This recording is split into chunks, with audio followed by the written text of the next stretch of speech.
नमस्कार दोस्तों, break exam में आप सभी का स्वागत है। आज के वीडियो में हम इंडियन ज्योग्राफी का पार्ट सेकंड कवर करेंगे, जिसमें हम आपको भारत की भूगर्भिक संरचना के बारे में विस्तार से जानेंगे। तो चलिए शुरू करते हैं। यह टॉपिक आपके 6 से 12 तक की एनसीईआरटी का पूरा निचोड़ है। इन वीडियो में हम आपको इंडियन ज्योग्राफी कंप्लीट कराएंगे। तो आज हम इस श्रृंखला का दूसरा वीडियो लेकर आए हैं, तो आप पूरा वीडियो देखिएगा, जिससे आपको आने वाले परीक्षाओं में काफ़ी मदद मिल सके। तो देखते हैं सबसे पहले भारत की भूगर्भिक संरचना। तो भारत की भूगर्भिक संरचना में महाकल्प है, युग है और काल है और उनकी विशेषताएं हैं। सबसे पहले इसको देख लेते हैं। तो युग के मामले में 4 युगों में बांटा गया है: प्राथमिक युग और द्वितीयक युग, तृतीयक युग और चतुर्थक युग। वहीं महाकल्प की बात कर ली जाए तो एजोइक, वहीं पैलियोजोइक, मेसोजोइक, सेनोजोइक और नियोजोइक, ये 5 महाकल्प हैं। वहीं 4 युग हैं। वहीं काल की बात कर लिया जाए पीरियड की, तो आर्कियन, प्री कैम्बियन और फिर कैम्ब्रियन, ये प्राथमिक युग में कैम्ब्रियन की चट्टानें हैं, ये ज़्यादा फेमस है। वहीं कार्बोनीफेरस पूछा जाता है, प्राथमिक युग में इसका विकास हुआ है। वहीं आर्कियन और प्री कैम्ब्रियन में देख लेते हैं, तो ये आर्कियन क्रम की चट्टानों का निर्माण हुआ है। वहीं प्री कैम्ब्रियन में धारवाड़ और कुडप्पा व विंध्य क्रम की चट्टानों का निर्माण हुआ है, ये भी काफ़ी इम्पोर्टेंट है। वहीं देख लेते हैं द्वितीयक युग में। द्वितीयक युग में जुरैसिक युग इसे बोलते हैं और गोंडवाना क्रम की चट्टानों का निर्माण हुआ है। तो याद रखिएगा, कार्बोनीफेरस और जुरैसिक युग के बीच में गोंडवाना क्रम की चट्टानों का विकास हुआ है। वहीं क्रिटेशियस युग एक द्वितीयक युग के अंतर्गत आता है, इसमें दक्कन ट्रैप का निर्माण हुआ है। तो याद रखिएगा, दक्कन ट्रैप, क्रिटेशियस युग। वहीं तृतीयक युग में देख लेते हैं, तो इसे टर्शीरी काल भी बोलते हैं। तो टर्शीरी अर्थात तृतीयक युग में महान हिमालय का निर्माण हुआ है, मध्य हिमालय का निर्माण हुआ है और शिवालिक हिमालय का निर्माण हुआ है। याद रखिएगा, महान हिमालय, मध्य हिमालय और शिवालिक हिमालय का निर्माण तृतीयक युग में हुआ है। वहीं चतुर्थक युग ये सबसे नया युग है, इसे नूतन कल्प भी बोलते हैं और इसमें प्लीस्टोसीन और होलोसीन इसे काल कहते हैं। इनमें नई नई अभी जो उभार हो रहा है चट्टानों का, ये उनका इस समय विकास हुआ है इसका। आइए देखते हैं भारतीय चट्टानों का वर्गीकरण कितने क्रम में किया गया है। तो 7 भागों में भारतीय चट्टानों का वर्गीकरण किया गया है। पहला आर्कियन क्रम की चट्टानें, दूसरा धारवाड़ क्रम की चट्टानें, तीसरा कुडप्पा क्रम की चट्टानें, चौथा विंध्यन क्रम की चट्टानें और 5वां गोंडवाना क्रम की चट्टानें और 6ठा दक्कन ट्रैप और 7वां टर्शीरी क्रम की चट्टानें। तो ये काफ़ी इम्पोर्टेंट चट्टानें हैं, इनको देख लेते हैं। अब मैपिंग से देखते हैं कि दक्कन ट्रैप की चट्टानें कहाँ पर हैं। तो ये काफ़ी इम्पोर्टेंट है। ये भारत के महाराष्ट्र और मध्य प्रदेश में पाई जाती हैं और गुजरात में भी कुछ हिस्सा है। वहीं विंध्याचल क्रम की चट्टानें मध्य प्रदेश में है, याद रखिएगा। वहीं धारवाड़ क्रम की चट्टानें कर्नाटक में और राजस्थान की अरावली पहाड़ी में है धारवाड़ क्रम की चट्टानें। वहीं गोंडवाना चट्टानें की बात कर ली जाए तो गोंडवाना क्रम की चट्टानें ये छोटा नागपुर के पठार में फैली हुई है। वहीं यदि कुडप्पा क्रम की चट्टानों की बात कर ली जाए तो ये आंध्र प्रदेश में और राजस्थान की अरावली पहाड़ी में फैली हुई हैं। ये 5 प्रकार की चट्टानें ज़्यादा एग्जाम में पूछी जाती हैं, तो इसको आप मैप के जरिए अच्छे से नोट्स बना लीजिएगा। आइए बढ़ते हैं, अब भारत की भूगर्भिक संरचना का पार्ट 2 देखेंगे।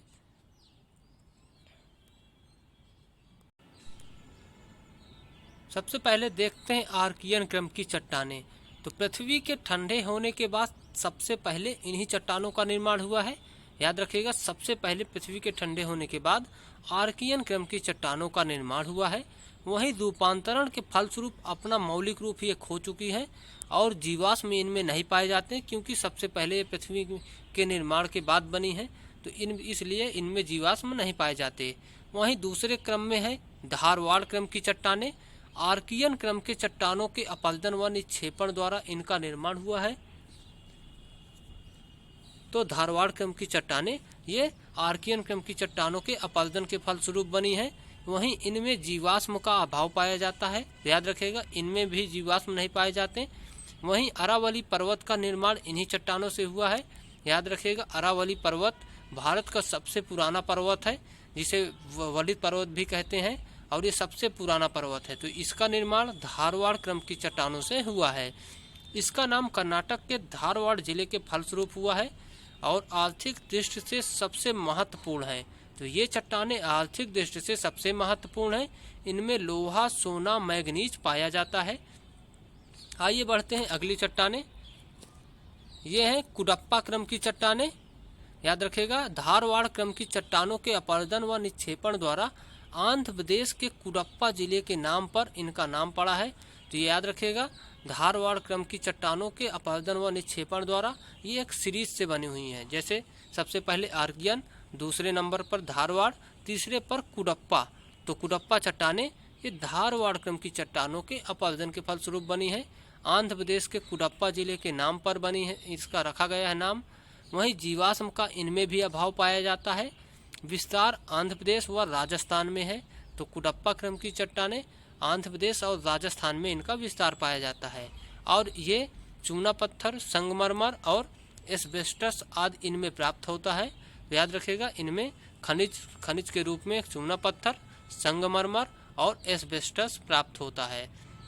वहीं विंध्यन क्रम की चट्टानों की बात कर लेते हैं। तो विंध्यन क्रम की चट्टानें यह विंध्याचल के नाम पर इसका नाम पड़ा है।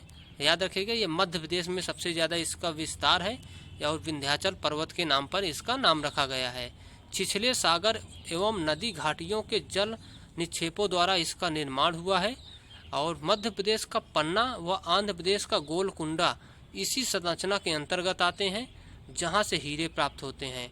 तो इन चट्टानों में चूना पत्थर, चीनी मिट्टी, बलुआ पत्थर, डोलोमाइट आदि पाए जाते हैं। तो याद रखिएगा विंध्याचल क्रम की चट्टानों में चूना पत्थर, चीनी मिट्टी, बलुआ पत्थर, डोलोमाइट आदि पाए जाते हैं।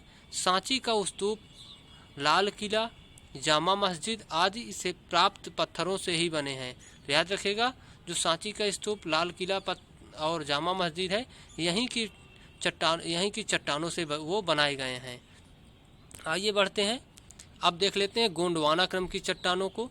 तो सब उत्पत्ति मध्य प्रदेश के गोंड क्षेत्र में हुई है। तो याद रखिएगा गोंडवाना क्रम की चट्टानें मध्य प्रदेश के गोंड क्षेत्र से इनका निर्माण हुआ है। इस क्रम की चट्टानों का निर्माण कार्बोनीफेरस से जुरेसिक युग के बीच हुआ है। तो गोंडवाना क्रम की चट्टानों का निर्माण कार्बोनीफेरस से जुरेसिक युग के बीच हुआ है। कार्बोनीफेरस काल में प्रायद्वीपीय भारत में कई दरारों के निर्माण के फलस्वरूप बीच की भूमि धंस गई तथा वनस्पतियों के दबने से कालांतर में कोयले का निर्माण हुआ। तो याद रखिएगा कार्बोनीफेरस काल में ही वनस्पतियां और जीव जंतु जमीन के नीचे दब गए थे, जिसके कारण से कोयले का निर्माण हुआ। भारत का 98% कोयला इन्हीं संरचना में दामोदर, सोन, महानदी, गोदावरी नदियों की घाटियों में पाया जाता है। तो याद रखिएगा सबसे ज़्यादा कोयला भारत में किस क्रम की चट्टानों में पाया जाता है? तो ये गोंडवाना क्रम की चट्टानों में 98% कोयला भारत का पाया जाता है। आइए आगे देख लेते हैं दक्कन ट्रैप। तो दक्कन ट्रैप क्रिटेशियस काल में ज्वालामुखी क्रिया के फलस्वरूप लावा के उद्गार से इसका निर्माण हुआ है।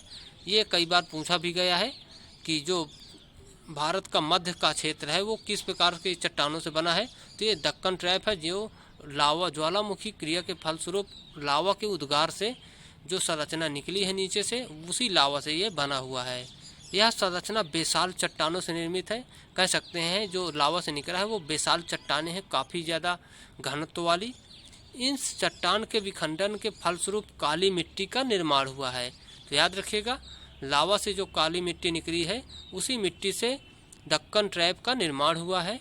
और आगे देख लेते हैं टर्शियरी क्रम की चट्टान। हिमालय पर्वत श्रृंखला का निर्माण हुआ है। तो तृतीयक युग की जो चट्टानें हैं उनमें हिमालय श्रृंखला का निर्माण हुआ है, जिनमें महान हिमालय है, ओलिगोसीन, लघु हिमालय है, मायोसीन, शिवालिक है, प्लायोसीन। तो इस प्रकार की चट्टानें महान हिमालय, लघु हिमालय और शिवालिक का निर्माण टर्शियरी क्रम की चट्टानों से हुआ है।